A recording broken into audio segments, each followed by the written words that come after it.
Hello, everybody. Today I'm going to talk about how to plan an individual lesson or a sequence of lessons. Um, one of the most common topics when it comes to languages teaching is a lesson plan. To have a lesson plan ready is important to carry it out the projects and the objectives of the course, the objectives that we would like to achieve during the whole course, during the whole program. So it is important to have organized and or lesson plans to have them organized and ready to uh, make sure that our course will be um, success a successful course. So it says one of the most important students' concerns when it comes to learning a new language is to know how effective the teacher and the language course would be. It is usually exciting for a person to learn a foreign language because of the new opportunities available for them, either in the professional or social settings, and expectations of developing a communicative competence are regularly high. Lately, the role of the teacher in language learning has been switched to the one that facilitates the learning process and guides a group to achieve different goals and objectives, instead of the authority inside a classroom throwing pieces of information and expecting the same group to remember it and developing competence in every skill. In the following report, we present complementary information on the TKT coursebook topic, how do we plan an individual lesson or a sequence of lessons, and summarize important aspects of it, discussing the following features of a lesson plan. Number one, sequence of a lesson. Number two, planning an individual lesson for a course. Number three, how to develop a scheme. And number four, key concepts in languages teaching. First, we have the sequence of a lesson. Every lesson has a sequence to follow. Most of them are divided into these six categories.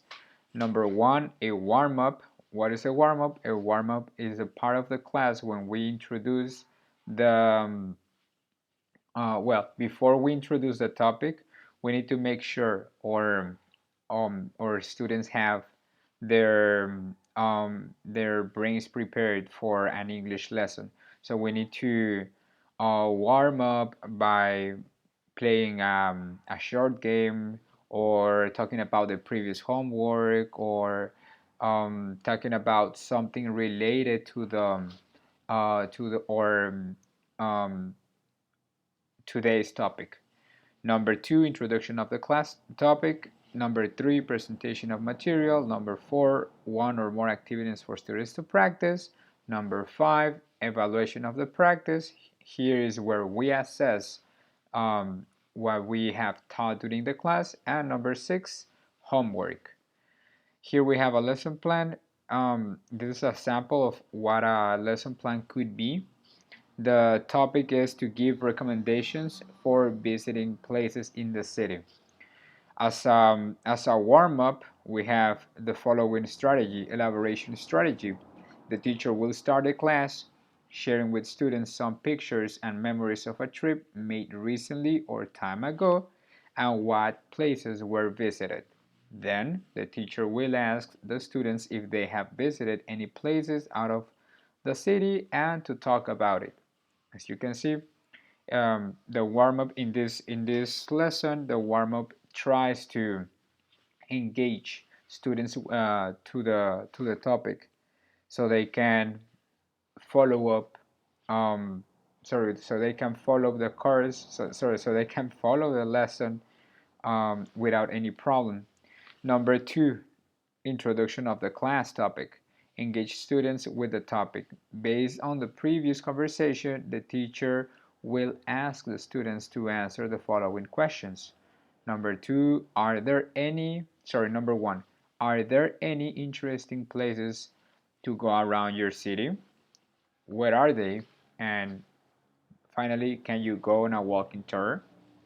Here we're trying to teach vocabulary, or we're trying our students we're trying to make our students to use vocabulary that could be related to visiting places, to um, locate or identify places in the city we live, and what places could be interesting for the students and for someone they know. For instance, a close friend, or a foreign friend, or somebody that is not a citizen from this country. Number three, reading activity and questionnaire. The number three is presentation of the material. So here the teacher will show the students a slide with a reading about interesting places around a city and make the lecture with the help of some learners' participation. Once the reading is done, the teacher will ask students true and false questions about the reading.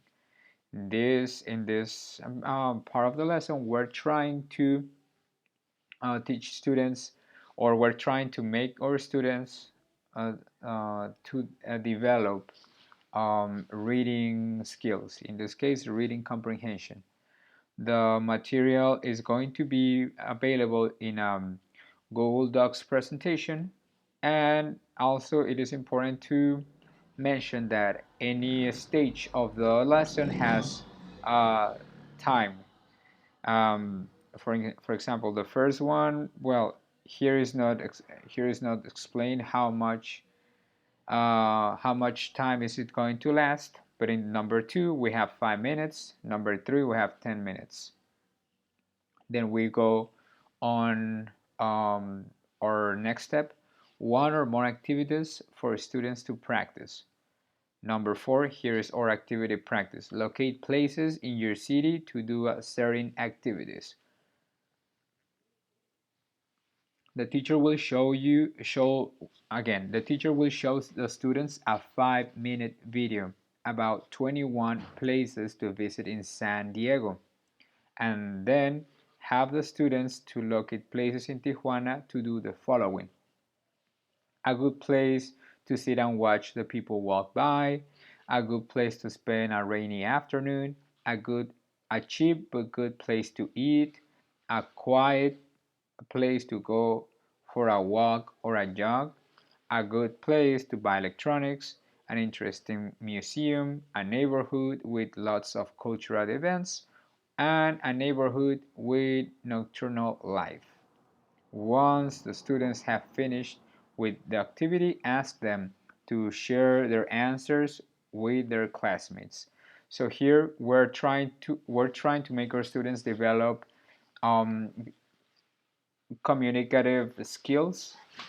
We're trying to first we show them a video, then we make them elaborate on some places that they can think about and practice the vocabulary that they saw in the video or they saw in the lesson.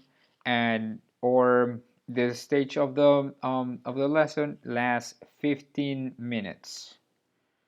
Finally, there is a note in the lesson plan that says note taking strategy.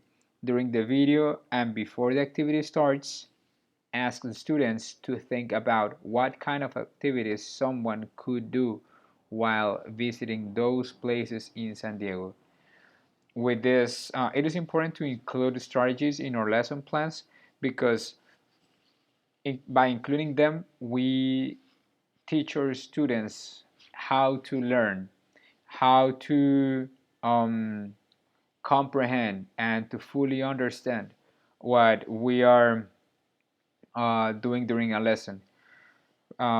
They might not be aware that by using these strategies they are improving their learning.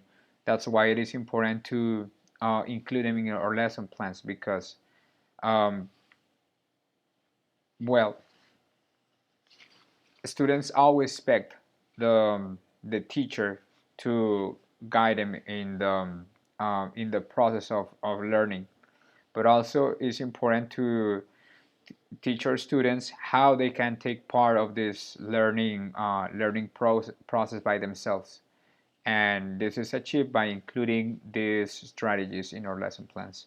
Depending on the approach of the class, the teaching style, or even the availability of resources, some stages may be removed or modified in order to fulfill the student's needs.